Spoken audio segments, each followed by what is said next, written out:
Aloha, welcome. Today I'm going to talk a little bit about how do we avoid bringing the past into the present? How do we keep creating more of the same old if we don't like the same old? And sometimes it's really useful bringing the past into the present. If we're very successful at having loving relationships, then wonderful thing to continue. If on the other hand we struggle with something, maybe allowing ourselves to be fully present in the present moment with a different filter system, a different way of being. One of the things that I find consistently is love. I just finished teaching a series of classes in Lithuania, or with Lithuania. I was here, they were there. And several people asked me, why do you talk so much about loving yourself? And obviously they had run across the belief that loving yourself was somehow or another egotistical and it was a bad thing. And I remember my mother telling me a lot as a child, you're very selfish. And one of the things I say to people when I work with them is that being selfish is highly underrated. Really taking care of ourselves, really, really loving ourselves. One of my dearest mentors was this old crusty guy named Tony, and he was one of the most giving, gentle souls I knew. And one day he said, he used to call me Doll, he said, Doll, don't ever give of yourself.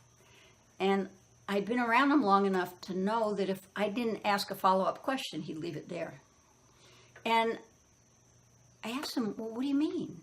And he says, well, never give of your essence.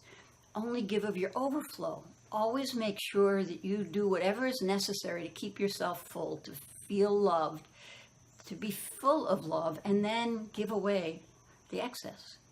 Because he said, if you give away of your essence, before you know it, you're drained and you have nothing to offer people. So I think I told that story when they were talking about loving yourself being a bad thing. Self-care, caring for ourselves. When I first began my journey, that was hard for me because I'd been told all my life I was selfish. And doing loving things. Literally, I've always been a writer, a journaler. And in the back of my journal, I would start a list of nurturing things. And nurturing things feed my soul. And at first, I was clueless about what was nurturing to me, so I experimented. I used to think I hated going to the movies because my grandmother would always just take me to horror movies. I still don't go to see horror movies, but I found out by experimenting that I really enjoy going to the movies. So, coming up with a list of nurturing things and making the decision to do at least one every day. My list of nurturing things has small things, like just taking a deep breath and spending some time just looking at nature. And then big things, going on a vacation. So nurturing things can be large or small, but doing one each day. I used to love greeting cards. And so I would go to the card store and I'd buy a bunch of cards and I'd sit down and I'd write wonderful, loving messages on them and I'd address them to myself and put stamps on. And I'd just keep them in my car.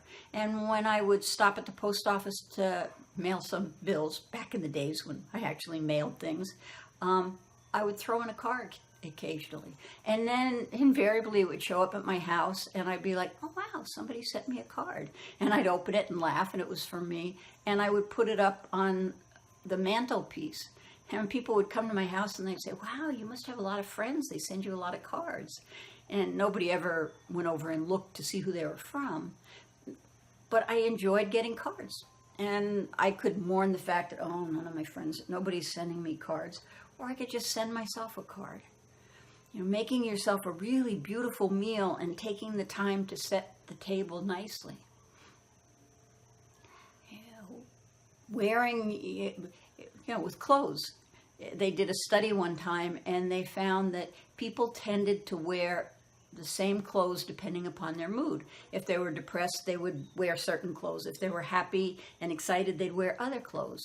So instead of doing it unconsciously, doing it consciously. If it's kind of a gray, yucky day and you're not really looking forward to it, put on the most cheerful outfit that you have.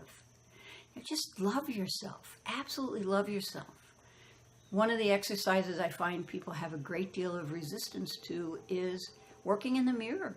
Just literally going and looking at yourself in the mirror, looking directly into your eyes and say, I love you. Generate the feeling of love first, and really start to have a passionate love affair with yourself. It's amazing how different life becomes when you do that. And it's a wonderful way to bring forward from the past things that work and leave things in the past that don't work. Become your own best friend and give yourself the gift of an incredible life filled with, I like to think about it as magic and miracles and love, love, love, love.